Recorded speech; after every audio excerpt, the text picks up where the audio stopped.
Good evening, everyone. Happy Friday and happy Watch Soup, Clayton. I'm sorry, bud, about the Oh, Lions, man. brutal, brutal. I mean, and it was the way they lost, right? That's the, like that Yeah. false hope, that great first half, um, and uh, and I was like, you know what? They're gonna do it. At halftime, I was like, there's no way San Fran is coming back to win this game. I mean, I didn't even think that that was a possibility. I was just like, man, I'm like, they're gonna do it. I can't believe it. They're gonna do it.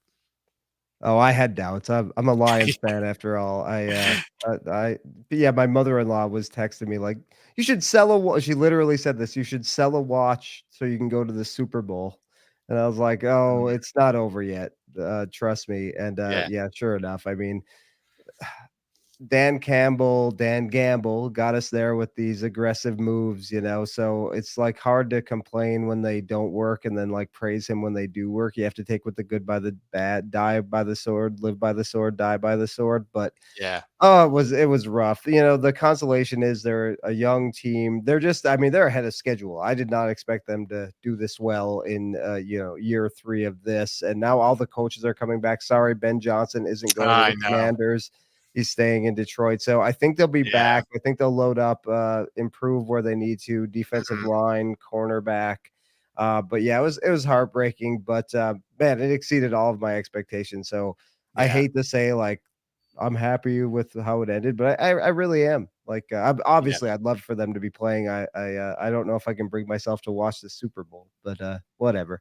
yeah, yeah. No, I hear you, man. I'm bummed. I was looking forward to a with the final four teams that were left. I was looking forward to a Detroit Ravens kind of Super Bowl matchup, Right. and we got probably what everybody predicted in the beginning of the year, which was a Kansas City Chief and 49ers matchup for the Super Bowl. Anyway, let's move past that because I'm sure our European friends are like, "What the hell these guys are talking about?" Right. Um, hey, buddy, what do you got on wrist today? Still rocking the chicken The citizen. chicken. Yep, Yeah, 3 weeks, 2 weeks, whatever it's been. Yep, still wearing that, enjoying it. I think I'll give it a couple more weeks and then maybe go back to the FXD or yeah, mix some other things in, but, with these movements, you get that high accuracy by actually wearing it. Like, there's a certain it needs to be, like, a certain temperature, and that temperature is mm, against your wrist for it to yeah, really run within that plus yeah. or minus 5 seconds, so that is, like, tempting me to just see how long I can go and actually just keep wearing it and, see what happens, so we'll see. Man, I miss that watch. I got the Zin 144 on this evening.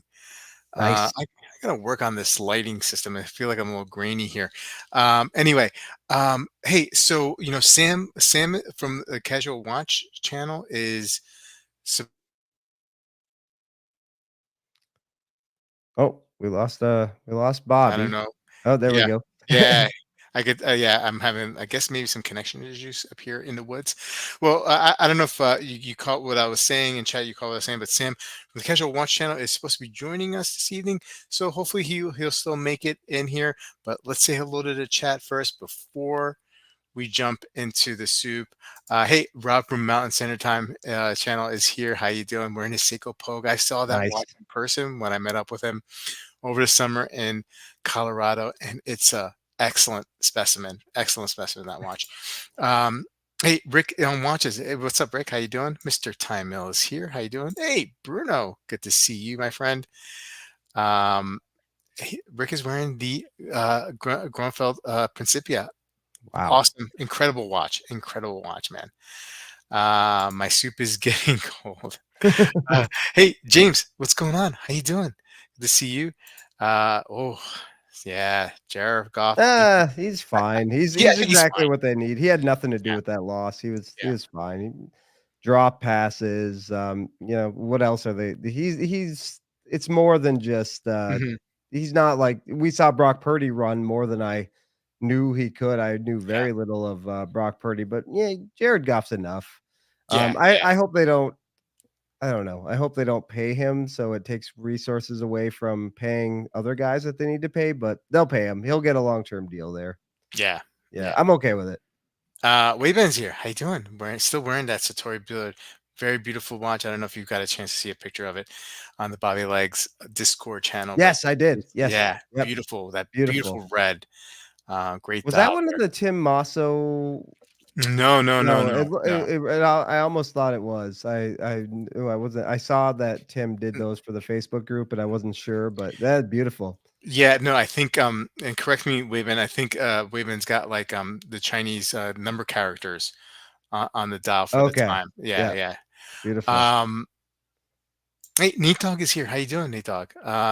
Commander's stuck with Dan Quinn. How was his defense against Green Bay? Yeah, I mean, like I think when the your offensive head coach, your coordinator decided to stay, Clayton, that kind Yeah, of like changed a lot of things for the Commanders. So they went with Dan Quincy. I mean, I guess musical chairs, like he's like the last guy decent.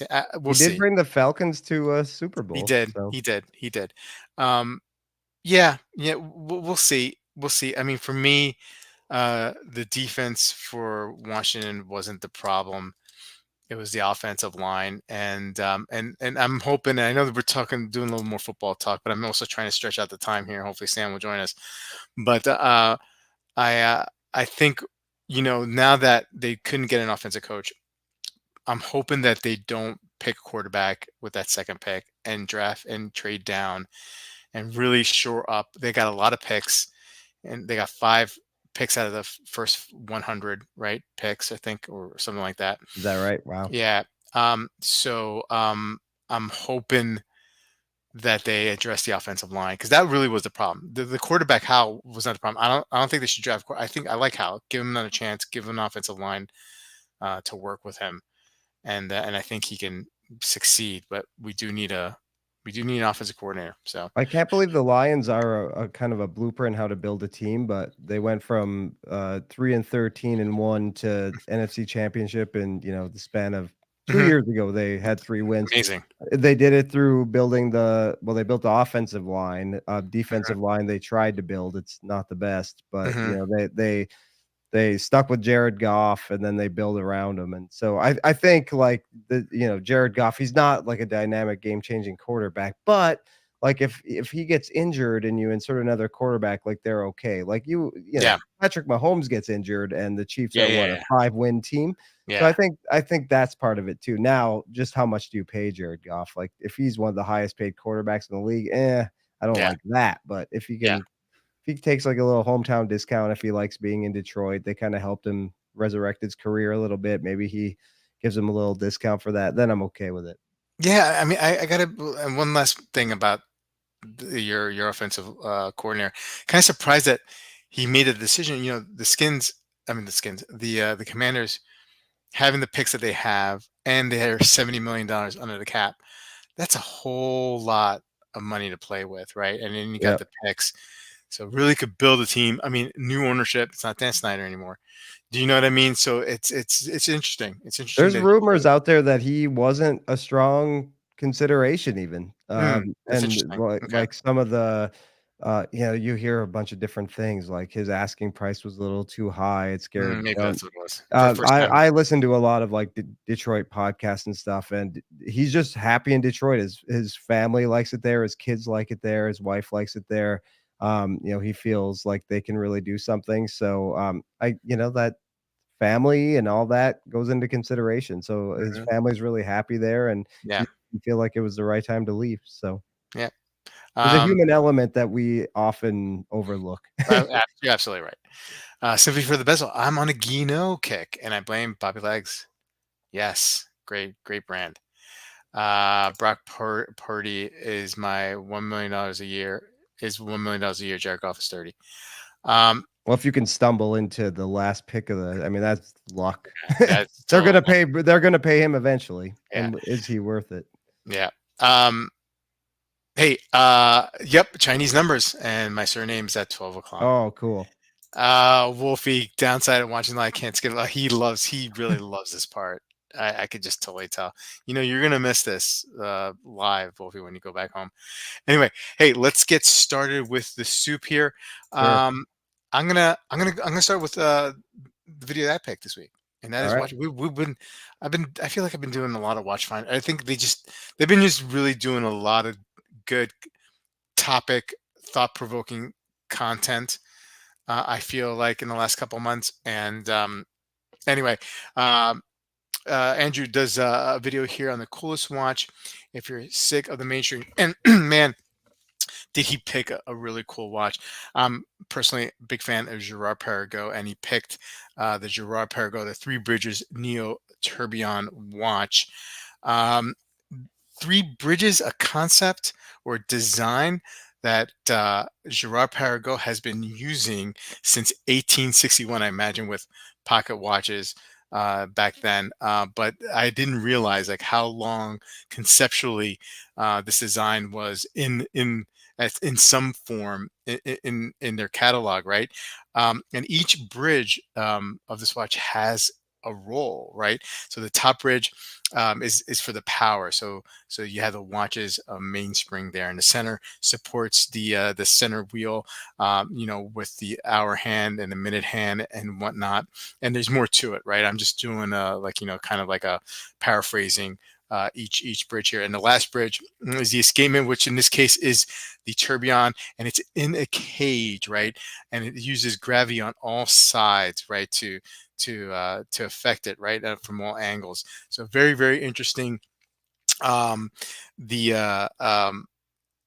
the the great thing about this watch, right, is that you see all the important parts, right? Dial side, right? And it's still Right. got a pretty interesting looking case back in the back. And so a couple of things about this watch that really also makes it a special and different from the mainstream and whatnot. And you have this bulbous titanium case, like bulbous in the middle, which makes the connection or the phasing into the lugs very, very difficult, right? But they seem to have done it in a way that it makes it look very, very interesting and very, very cool. It's a no easy task. You also have this great domed sapphire crystal. Now the watch is actually pretty thick. It's for a three-hander. I mean, right? It's got the complication with the tourbillon and whatnot. I understand that. So it's not your typical, actually two-hander, right? Um, but uh, but it's got this huge crystal, pushes it up to 15 millimeters, but it just looks like a spaceship. What I like about it, and Yeah. it's DLC coded, right? And you have, and the finishing is not a high polish finishing on the case and whatnot, but that's by design. If you want that nice polishing, you go with like the rose gold version if you want. But there is some very, very interesting polishing that is going on in some of the movement pieces in there under the macro, under the lens. Just a really, really cool looking piece. $120,000 MSRP, but on the secondary market after it takes a huge hit, like a lot of GP watches, down to like around 50K. Just a super awesome watch, very, very different, not mainstream. And I figured maybe we can talk about some watches that maybe that you've had. I know you've had some non-mainstream Oh watches yeah. that you like. And I'm gonna, I'll start it off. I'll kick it off. And I have a watch in the collection that is definitely not mainstream. I'm gonna show a picture of it because I don't have it with me in hand. But it's this Ventura Sigma, what's it called? Spark Sigma MGS. It was actually a gift to the channel, and man, like I can't give this watch away. I mean, like I was told they could do whatever I want with the watch. I could give it away, keep it, and man, this watch is so different than anything I have. And this picture doesn't really do much justice of it above it. Like right on top here of it is it's an LCD screen, but it's got a rotor, right? And the rotor, Yeah. powers. It's almost like the conceptually like what a spring drive does, not okay, not exactly, but like the rotor powers, the battery and the LCD screen, and you get this really, interesting marriage between automatic and quartz, or automatic and battery. Hey Sam, how you doing? Just Does that have finishing up. any effect on the brightness of the display? Like, S- the power reserve, if you will? so yes, but not as much as you think. Where it does have an effect is if it's not like fully charged, it does have the button right here on the top left is like illuminates the back. And if it's not fully charged and you hit that and you loom it up, then the watch is dead, right? You know what I mean? It takes about, but when it's fully charged, it's not a problem. And then Okay. and then you award. I experimented keeping it on a watch winder to help keep it charged, but you really have to wear this watch and then like fidget it around for a while, at least for like a day of wearing it, so it lasts for a few days. That's cool. It's needy, right? Yeah. It's definitely high maintenance that way, but it's so cool. It's different than anything I have. It's definitely different than anything mainstream. They don't make these anymore. Um, but very, very cool. A friend of the channel, Watch Chris, he's got one of these too, and he did a really good video. And there's a lot of information that I got from this watch for this Really watch cool. from it. Yeah. Um, Now you yeah. said you can't give this away. Is that because it has sentimental value or literally no one will take it? No, no. Well, oh, whoa, whoa. No, I think a lot. No, No, it's awesome. This is right up my street. I love this I stuff. just like it because it's so different. Yeah. I want to hold on to it. I just think it's just so I cool. think it's rad, like a Yeah. rotor, yeah, yeah, like someone saying it's very kinetic. Yeah, yeah. Yeah. Yep. It's very similar, right, Neil? Yep. It's very similar to that. Um, the problem with there's not that much information out there on this watch, right? They made this watch like back in like I think it's like 2013. Okay. So, like I mean, the most information I've gotten was from like Watch Chris's video, and anything else online is very, very sketch.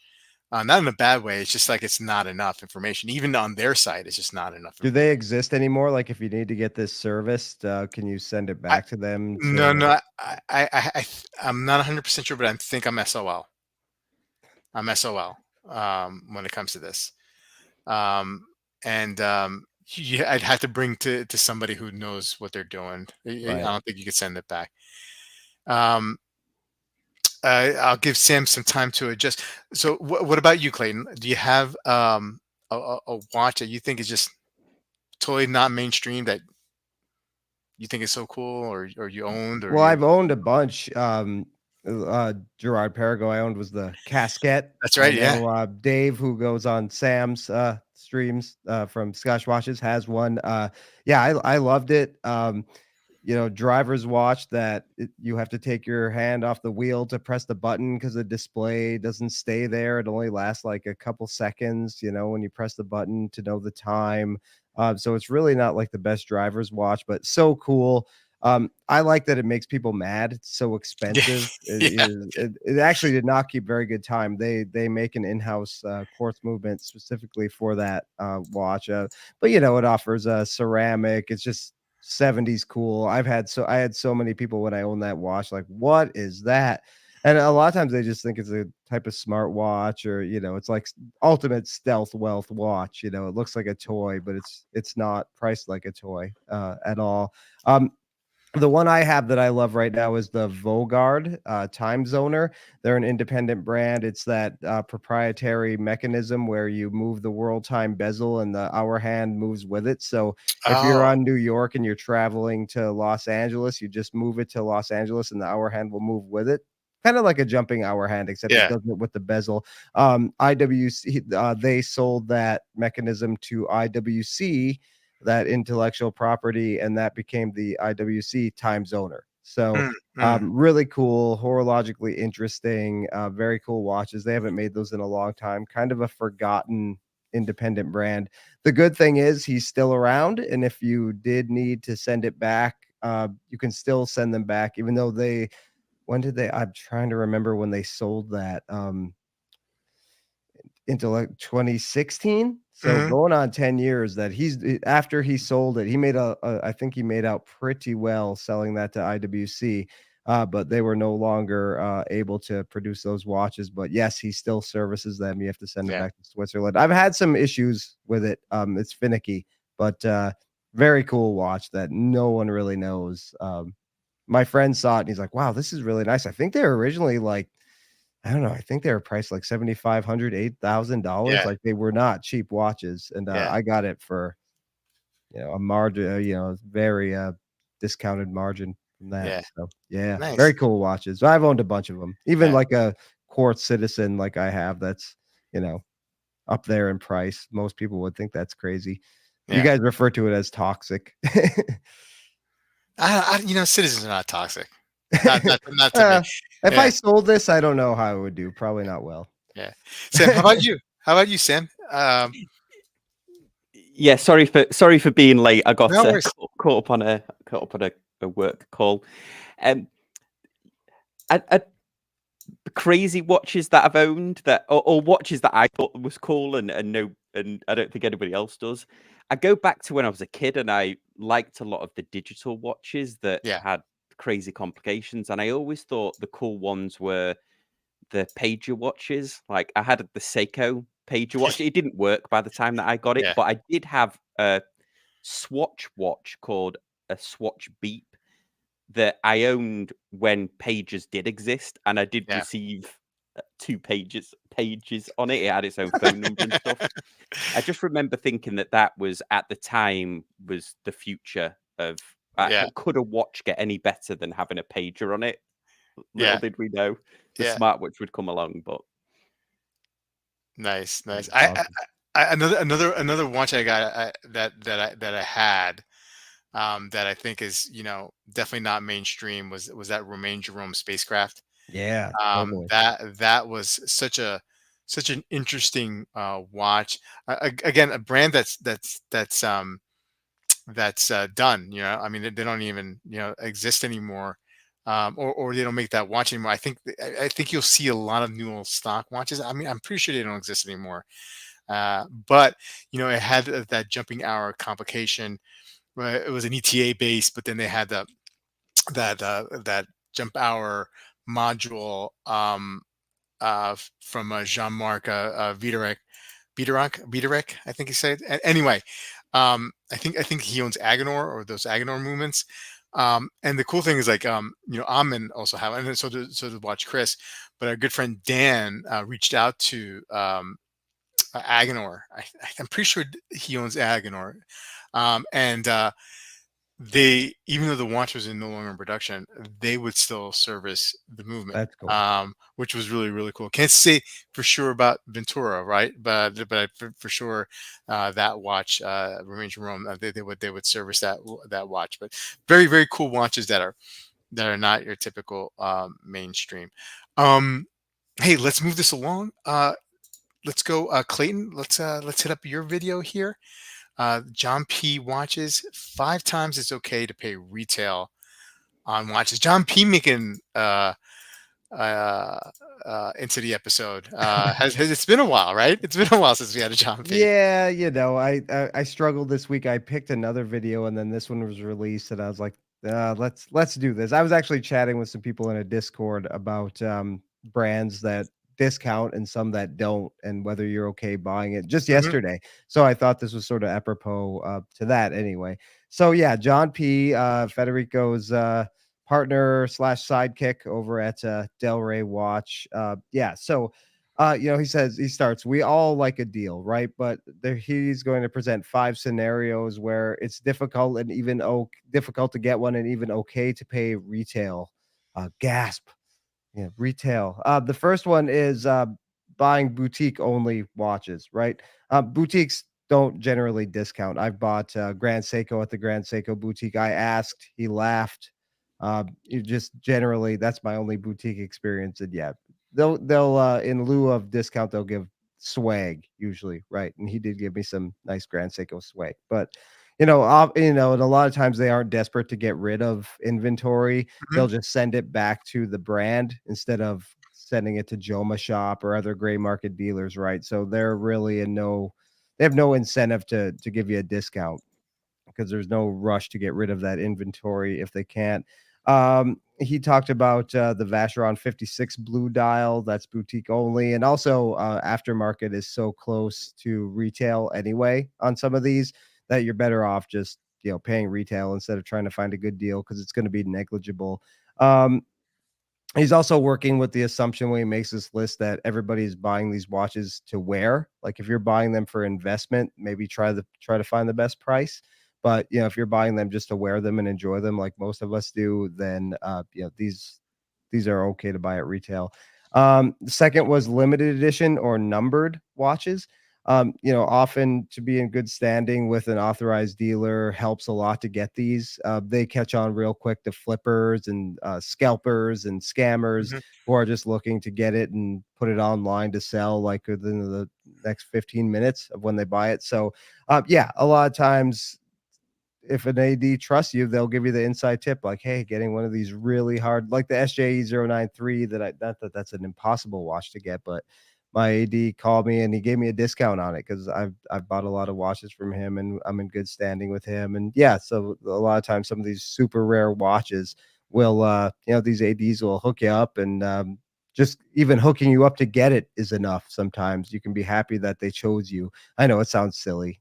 I'm so lucky they chose me to spend all this money on a watch, but it makes sense if you're a watch enthusiast, I guess. The third is Rolex, right? Your money's generally safe. Most of them are trading even on the secondary market around retail. Very few are below, most are above. Your money's always pretty safe, and also Patek Philippe as well. Even Mm. with some of the Calatravas and things, it's close, but for the most part, your money's really safe with Rolex and Patek if you buy at discount. I start to disagree with them a little bit here. Number four, micro brands.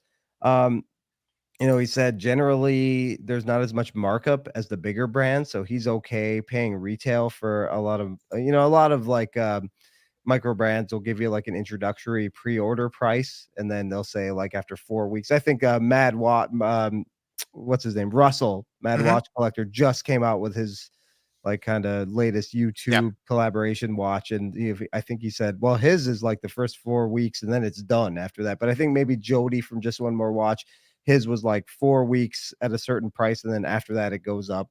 So a lot of times they'll do that kind of thing. But he sees supporting micro brands as just supporting a small business. Like Delray Watch is a small business. So he knows what it's like to be a small business owner, so he likes to support. I don't know. I think I'd rather buy certain micro brands because the thing is, like a lot of us sell watches, right? So Mhm. when you go to sell those watches, then you take a real bath. Yeah. So a lot of times we try to find the best deals we possibly can. And then where I start to really kind of disagree with him here a little bit is on the affordables, and he classified that anything under $750. He said maybe you can save a few bucks if you wait till like a Black Friday sale. Maybe you can get that Seiko or Citizen for, a certain amount off, but does it really matter? He thinks you should just, and this is where I thought was kind of funny. If you're going to save that 10 or $15, maybe you should just find another way to make that and contribute to society and make that 10 or $15 in another way and just pay the full price on the that affordable Seiko or Citizen or what might have you. Maybe your time is better spent elsewhere and you can contribute to society making that 10 or $15 instead of just waiting to save that on a Seiko. I think that's where I like to save the most money. If I can find a good deal on like a Turtle or Yeah. a certain Citizen or something, like that's where I'm penny pinching the most, like waiting for an Amazon Prime Day or something like that. So I thought, yeah, I kind of disagreed with him there. I was okay paying full price for my Cartier Santos, but I'm not paying full price for a Seiko Turtle, which is maybe flawed logic on my end. But I don't know. What do you guys think of this? How do you feel about paying retail? Sam? I totally agree. I think that the lower end is where you want to save the money. Right, There is right. always a cheeky deal. I can't. I don't think I've ever at one one Seiko I paid full price for because I wanted to review it as soon as it came out. So Mm. I made sure that I bought it. But even on Seiko's own website, they'll do a 10% off if you sign up for the email or Yeah. whatever. Yeah. Yeah, Yeah. it was an interesting video. I noticed he wasn't hamming up the Del Rey watch a lot. Sometimes Mm. he used to mention it at the start, didn't he? And I'd noticed it wasn't in the description, so I immediately thought, "Oh, has there been some kind of separation?" But it mentioned it later on in the upload. Yeah, it was very much. It was kind of like, I thought it was good, but it was sort of like when Teddy does one, where it's like, "Oh, this is a subject, but no part of what I will say affects my business." So Right. I don't sell anything in these 5 categories, so therefore Yeah. it won't affect my business. But I thought he did a good job. But yeah, I totally agree with you. Citizen Seiko, that's where I'm looking for the deals. Yeah, I mean, especially like when Macy's sends you like an email like every other week saying 35% off on watches. Like, why would I pay full price for a Seiko? And Mm, nothing against Seiko. Love Seiko, one of my favorite brands ever. But I like it better when there's a discount on it. You know what I right. mean? Or when I'm buying it pre-owned. There's not too many. I guess I'm just accustomed to not paying full price for Seiko. Yeah. And that's what it is. And there's certain brands that I'm accustomed not paying full price for. I am accustomed to paying full price for Rolex, but that's an outlier, right? Or he uses Patek as an example. Is that especially with some of the sports models, right? You're going to pay more in a secondary anyway. So of course, yeah, pay Right. pay MSRP. It's a no brainer. Yeah, micro brands. I mean, I'm always looking for a discount. Even the micro brands will give you a discount. You know what Yeah. I mean? So, like I don't see them as as like a small business. Like how he puts it. Or supporting a small business. It's just they're just found a way to try to make money without doing the least work possible. Do you know what I They're mean? using huge manufacturing plants Yeah, to make these watches that are yeah. definitely not small businesses. Yeah, I mean, Yeah. like, look, some are better than others. We know that some actually may have their own design language. Others, or mostly others, are just homages. And so, like, I mean, like, I'm not too much thought was put into that. I'm not going to give you a discount because you're a good project manager and you can get all these sources and pieces, put them together, all these pieces, and then sell them. But that's not. I'm not knocking them. I'm just not going to pay full price for them unless there's something that really really moves me, and then that's the exception to it. I think it was a interesting video from John. I don't really watch his videos much anymore. I don't know if he does a lot I don't anyway. think he does a lot, really. Yeah, Yeah. he They're seems to be usually very basic and and yeah. usually, like, I feel like he's always like in a hotel room. You know what I mean? Like, from Yeah. like 1970s with like the very. I mean, I know he likes like vintage watches, and that's his like he's an expert in. But I mean, you don't need. I don't need the scenery to be also vintage. You know what I mean? Like let's just talk about watches anyway. So I don't know. Yeah, good video though. Well, I just experienced it with this, Citizen that I bought. Hmm. It's, Sam, I don't know if you saw it early. It's, The Citizen, Oh, love it. yeah, Yeah. it's, so it retails for $4,300. It's like the first one that's actually come on Citizen's website in the United States, and I loved it, but I was not super thrilled with that price. So I Yeah. looked on Chrono24 and I actually did get the bill from FedEx for duty and customs, $109. So Okay. not bad. So retail is 4,300. I got it from a Japanese seller, brand new for he offered it to me shipping included for about 3K. So I got 1,300 off of Mhm. retail. And yeah, sometimes you just have to shop around. Yeah. Was able to get a brand new watch. Now, I don't think I get the warranty that you'd get from Citizen if you bought it directly from them, but that's okay. I Yeah. think I'll be okay there. But, yeah, sometimes you have to shop around. I wasn't super thrilled paying that full retail from Citizen's website, but yeah, and buying from I know we'll talk about Chrono24 a little bit probably in the next video, but, I was very, very happy with my transaction. Yeah. Caliber saying it's okay to pay retail for Hubo. Is it?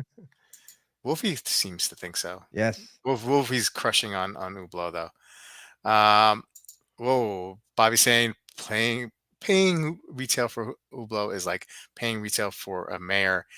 It's only for the niche collector. I think there's a little back and forth going on Or there. a climber. Yeah, or a climber.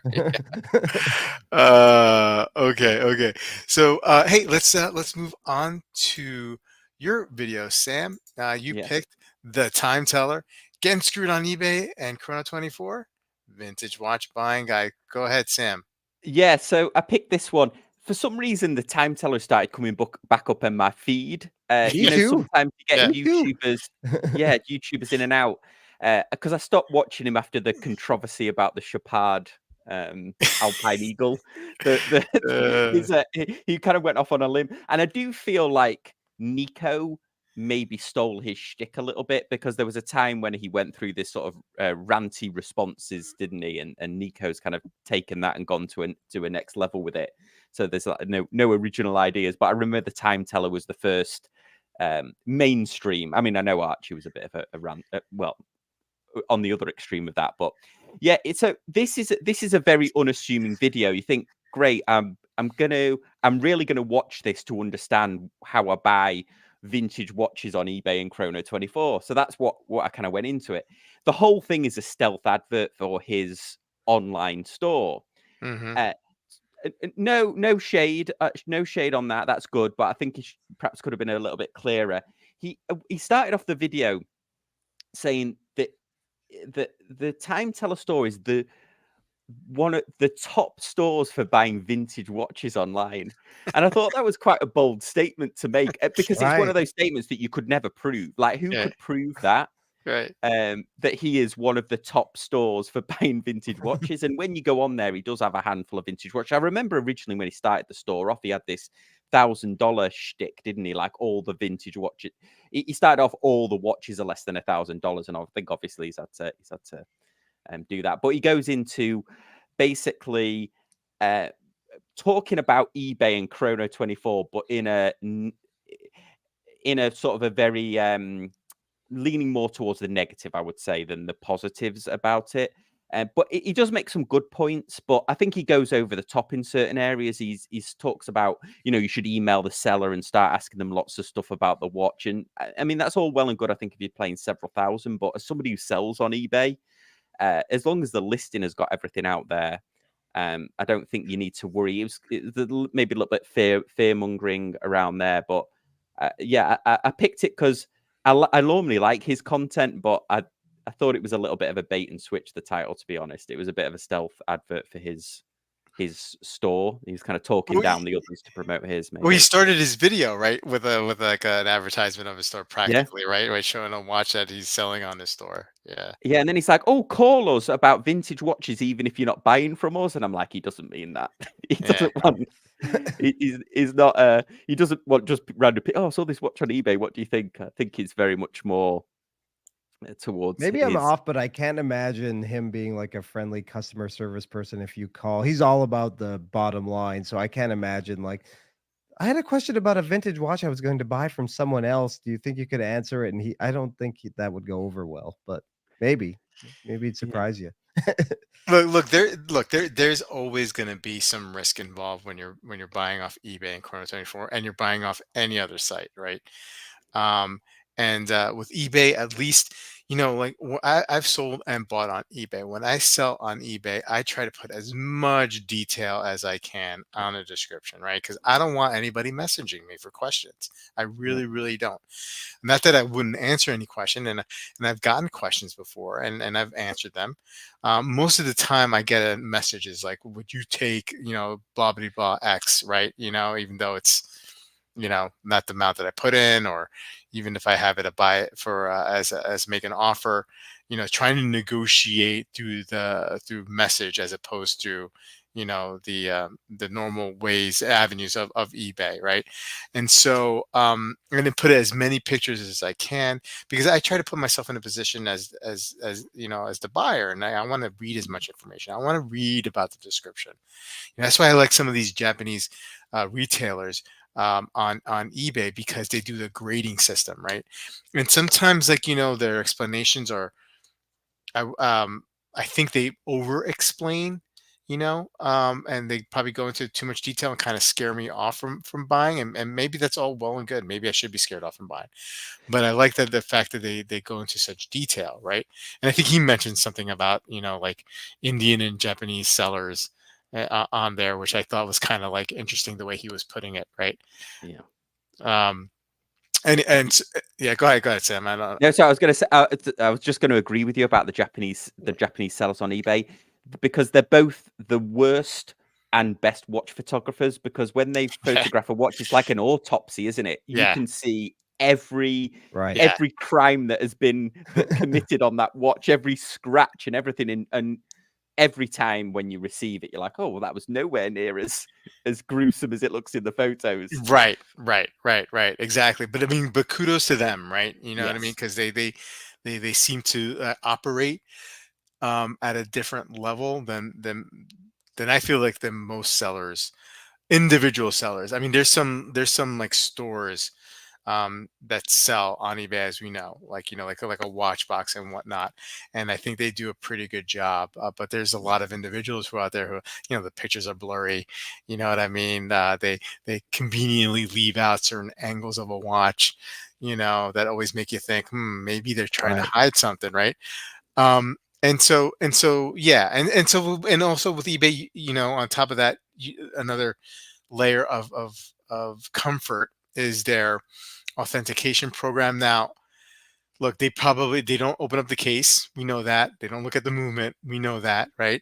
How could this one little outfit take a look and because all the watches that come in and are able to authenticate them at the speed that they do, because you can follow when a package gets to the authenticator, and within like an hour or two it's gone, it's shipped, right? It's like, how Right. in the world could they have authenticated it? But it's a guarantee. So, like, if I find that there's something wrong, I could go back to eBay and say, and actually, your authenticator missed this one. And so maybe there's some recourse there. I don't know. Chrono, I've heard a nightmare story from Chrono recently. Oh. But not so much on the bad side with Chrono. But I've never bought or sold on Chrono. So I've sold quite a few. I sold a Speedmaster Black Bay 58. Recently sold a Grand Seiko on there. I like the it's a good system, but yeah, you're right. It's an honest system, but they do store the money in that escrow Right. account. well, there's yeah. Actually, the story that I heard, and I've spoken to an individual, and I don't know where that individual is in the process, but the issue was the escrow. That it really is. It seems to be no escrow, actually, technically. Oh wow. Really? Yeah. I mean, I don't know where it is right now in the process, and hopefully one day, I can have this person on. But there's some, anyway. I I probably said bought too this much. Citizen on Chrono 24 and I thought it was very pleasant. So Yeah. I like he talks about messaging the seller. I did that just to ask about duty because I was a little Mhm. nervous. I've never done this before, so I wasn't sure. I didn't want to get this like crazy bill for duty that would have made it more smarter just to buy from Citizen in the first place instead of. Yeah. And he offered me a discount from his listed price and included shipping. Uh, Showed Mhm. me a bunch of pictures, sent me a bunch of messages. Every step of the way, I got shipping updates. He said, if you have any questions, please let me know. Yeah, and Chrono 24 does a really good job, like even sending you messages linked kind of with the tracking number. So any I use they use FedEx, so I got like FedEx messages, and then I would get that same message from Chrono 24 a little bit later. So I really thought it was great. Mm. It wasn't a vintage watch; it was a new watch. Mhm. So I don't know about that necessarily, but yeah. And I should have checked to see when the money actually left my account. Like I don't Yeah. know that limbo, that escrow. How long that period is, but Yeah. Mhm. I assume it was when I got, a prompt from Chrono 24 to review the seller. Mhm. I assumed it was then when, they probably think, "Okay, this guy hasn't returned the watch." Yeah. It's cool to release the funds now. I don't know, but yeah, I It's when liked you it. hit Yeah. sorry, it's when you hit received. There's a button Okay. that's received. Yeah. So you can actually really mess with a chrono seller if you don't hit that. If you basically ghost them, they have to wait 30 days, I think it is, before Okay. it Okay. auto releases. Yeah. See, mine, I didn't get that option. Once I got the watch shipped to me and like received, signed for, they knew that, and so I didn't even have to hit a button. Oh, right. Because I was checking the message, I was messaging with him in the shipping process, and I saw that button, like watch received or whatever it is. But then they kind of pressed it for me when it was Mm. delivered. Oh, wow. Yeah. Maybe they've updated it. Yeah. Maybe they've updated it because of that seller thing. But yeah, Bobby, you're so right about the eBay messages. I sell a lot of watches on eBay, and I know if somebody messages me more than a couple of times about a watch, in their mind each time, so they'll ask you everything, and then they're suddenly like, "We take 300 for it." Yeah, Like, yeah, yeah, it's yeah, listed for 3,000. yeah, Oh, yeah, I know, but yeah. Yeah. Yeah, I feel like I've had better interactions like on Watch You Seek, you know. Um, but there's that's real person to person, right? That's like there's a little bit more risk there too. I mean, you're just basically um you're relying on their reputation, right? On the amount of transactions that they've done, and crossing your fingers that yours is going to go as smoothly as the others who've said they've dealt with that person. So at least with eBay though, there's like, I could know, always like ask eBay for a refund. There's always something. There's always a safety net, sort of, right?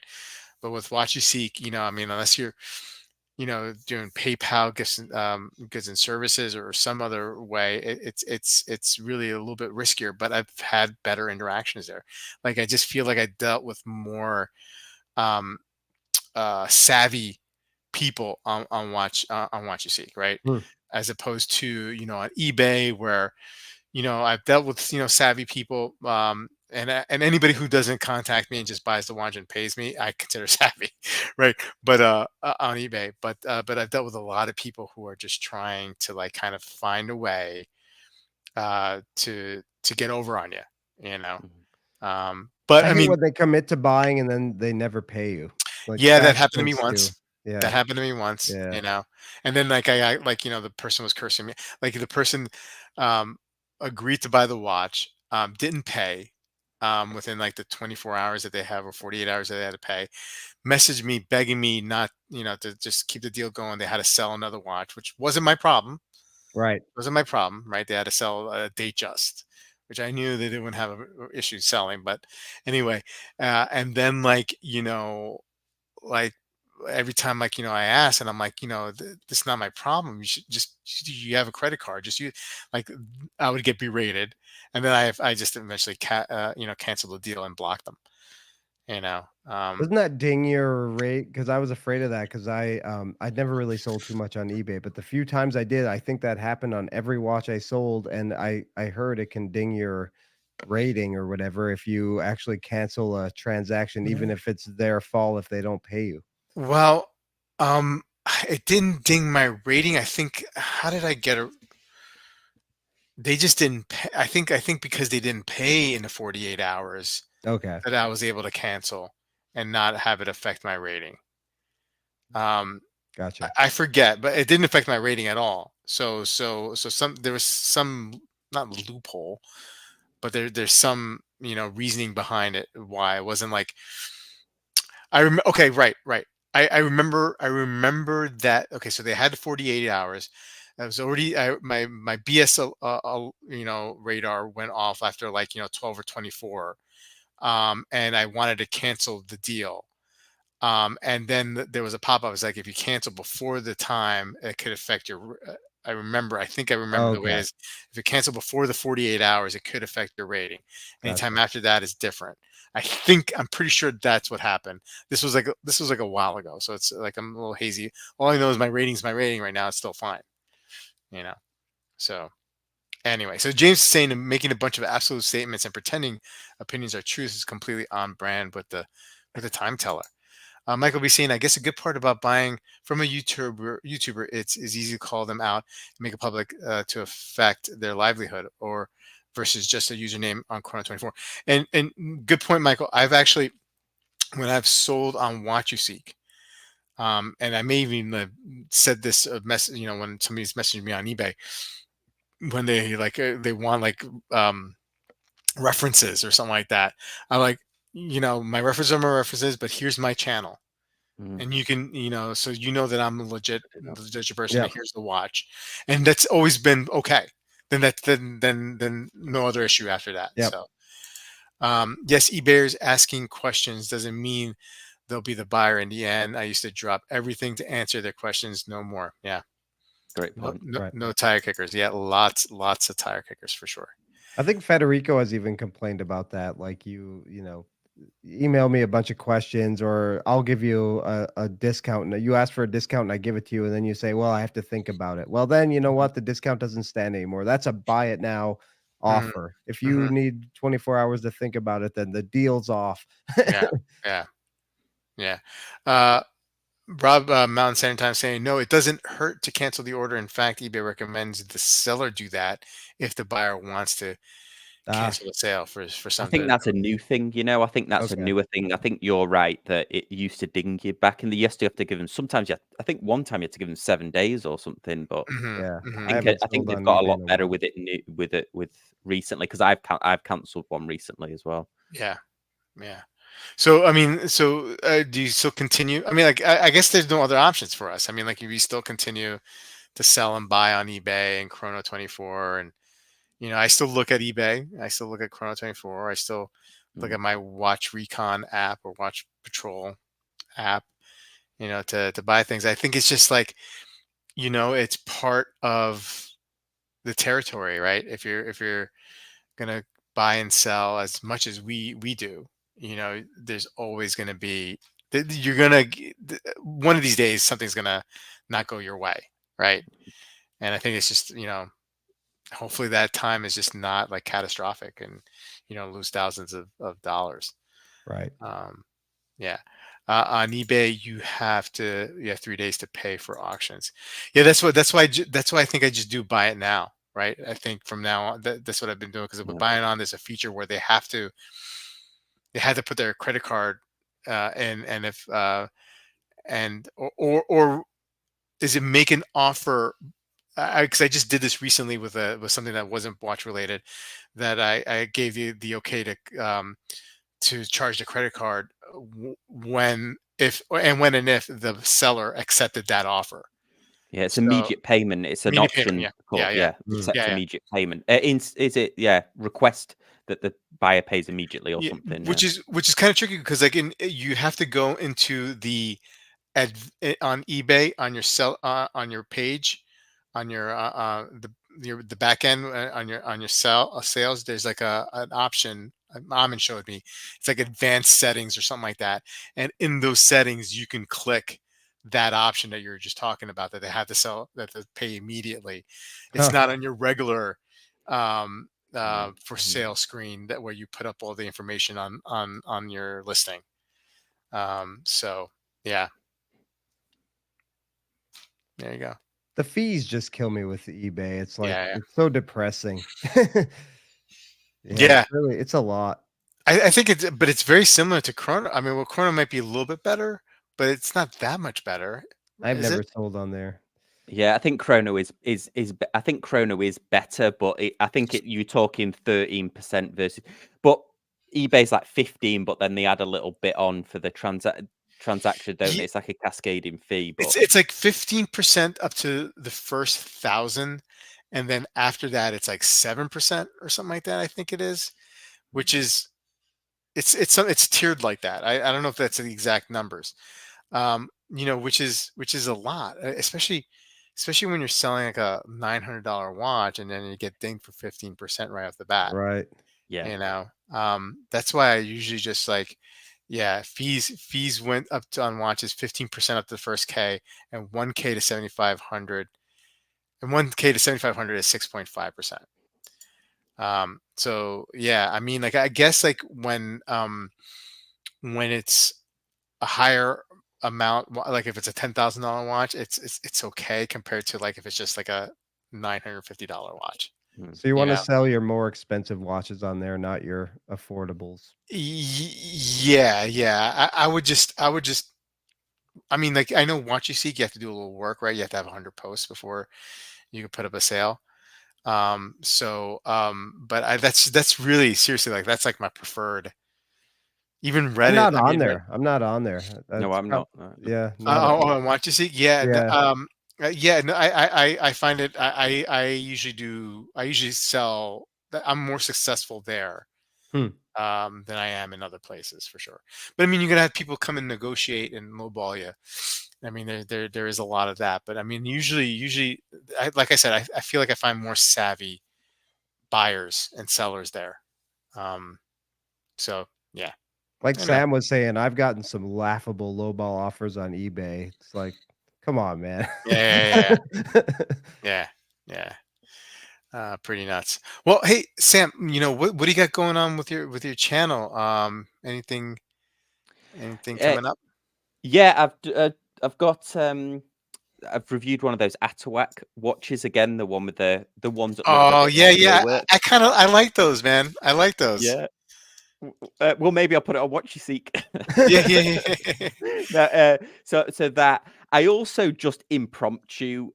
I'm debating whether I should post it or not, but I just did an impromptu kind of vlog style about the Ben Claymore G-Shock.